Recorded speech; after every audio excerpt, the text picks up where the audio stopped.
What's up, BSC? This is part 3 of how to not swing. Today I'm going to show you the over puller. So let's go ahead and roll a clip.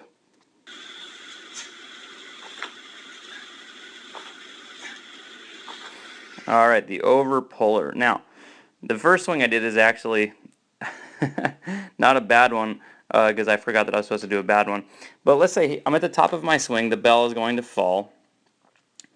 And from here I'm going to drive into my hinge. Now from here, remember this is a hip driven movement, so really what I need to do is I need to push my feet through the floor, my hips will shoot forward, my body will then end in a, we'll say a straight line in its full extension, and just because of all the force that I'm throwing through the floor, the bell is going to naturally just float. The over puller generally is somebody that doesn't necessarily want to get their hamstrings and their glutes and their quads all firing together. That maybe they fire, but what they're trying to do is they're so used to being arm dominant that they're just going to start pulling this thing.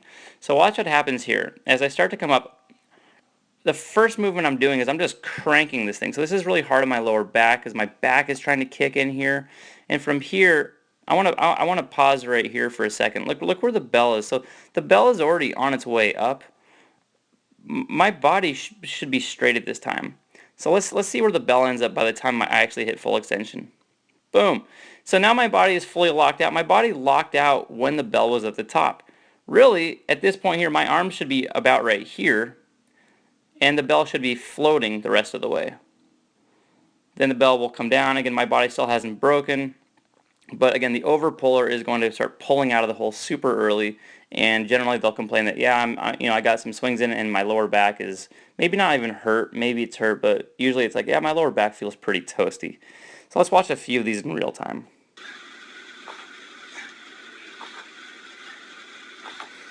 And this is pretty common. You know, again, sort of people coming from a traditional bodybuilding background, they try to muscle everything, and there's nothing wrong with coming from a bodybuilding background, but it is harder to be to do something that is hip driven when you're so used to dominating everything with your arms. So this is part 3 of how to not swing. This is the over puller. Don't do this.